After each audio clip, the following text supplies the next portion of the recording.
What if I told you that there's over 30 years of research showing a clear link between childhood trauma and chronic illness? That's right. You might have never heard of the ACE study from your doctor. Neither had I. But what I learned in the course of my own recovery completely changed how I think about health and disease. So, what exactly is the ACE study? ACE stands for Adverse Childhood Experiences. The original ACE study was conducted in the 1990s by Kaiser Permanente with thousands of participants, and what it uncovered was groundbreaking, a strong link between childhood adversity and a higher risk of physical and mental health problems later in life, including chronic illness. So, what counts as an adverse childhood experience? The study included traumatic experiences such as psychological, physical, or sexual abuse.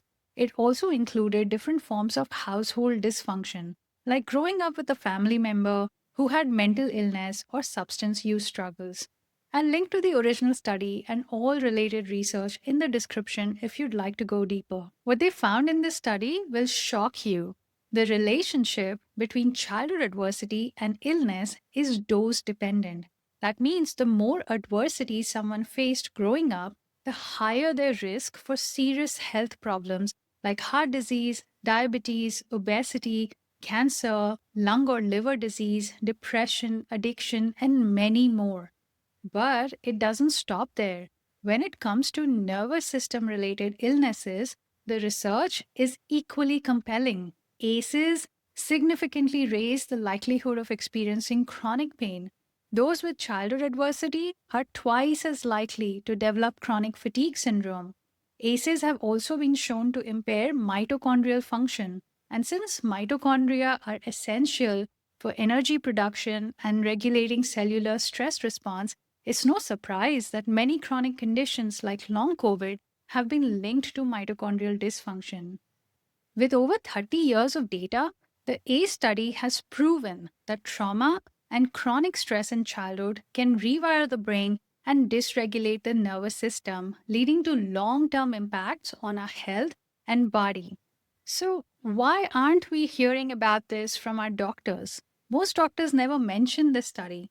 Honestly, I don't blame them. They are probably not even aware of this study. You'd think this kind of research would be foundational knowledge in medical schools by now, helping health professionals respond with more empathy and insight when it comes to chronic and invisible illnesses.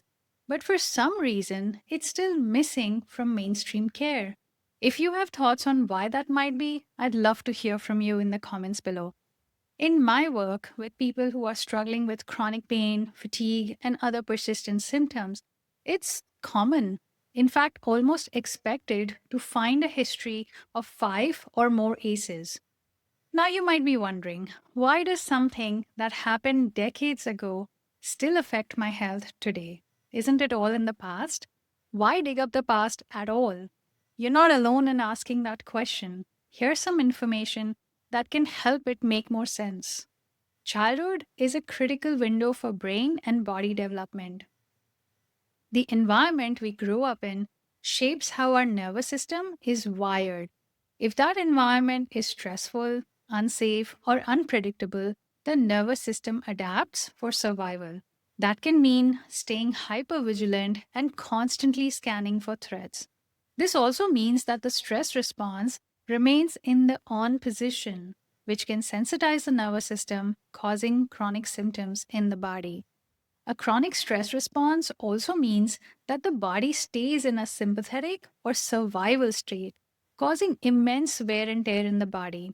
The body is unable to switch to the parasympathetic or the rest and repair state. Without adequate time in the parasympathetic state, the body cannot heal and function effectively. The result? Breakdown across multiple systems, organs, glands, immune function, hormones, digestive system, leading to the chronic symptoms so many people live with today. What's more, environmental factors such as childhood trauma can also change gene expression, meaning it impacts which genes will turn on or off. There's plenty of research that demonstrates a link between childhood trauma and increased susceptibility to developing diseases due to changes in gene expression. Clearly, chronic illness is a complex topic and it involves the entire body and all of its mechanisms.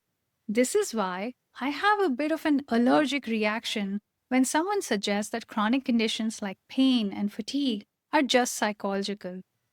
Having ACEs in your history does not make your symptoms or illnesses psychological. And even if those incidents did influence your emotional well being, our psychology is not separate from our biology or our neuroimmunology. We have divided the body into systems, the nervous system, the immune system, endocrine system, just to help us study and understand them. But in reality, these systems don't function separately, they work together in health and illness. It's time we move beyond labeling symptoms as either psychological or physical and instead start seeing the whole person, body, mind, and spirit, all part of one integrated system. Labeling conditions with very real physical symptoms as just psychological is not only dismissive, it can be deeply harmful. It can make people believe that they are the problem. Just the other day, a client said to me in our session, "I'm so messed up. This is why I got sick." Hearing statements like this breaks my heart. As if struggling with a chronic illness isn't already painful enough, now we are blaming ourselves for being unwell. If you have ever felt this way, please hear me out. You are not messed up.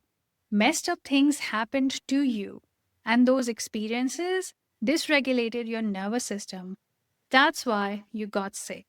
That's why your body developed chronic symptoms. Your past may have shaped your nervous system, but living with a sensitized nervous system does not have to be your forever reality. Thanks to neuroplasticity, we know that the brain can rewire itself. You can shift your nervous system from a state of constant stress and danger to one of safety and healing. I've recovered from diseases that are visible on labs and scans, like polycystic ovarian syndrome or PCOS, and chronic Epstein Barr or EBV activation. I've also recovered from invisible illnesses like fibromyalgia and long COVID that are often brushed off as it's all in your head. My experiences have led me to believe that chronic illness is not our body's natural state. Healing is. Changing the state of our nervous system and body is achievable. I have done it, and so can you. And this is why I believe with my whole heart remission is possible.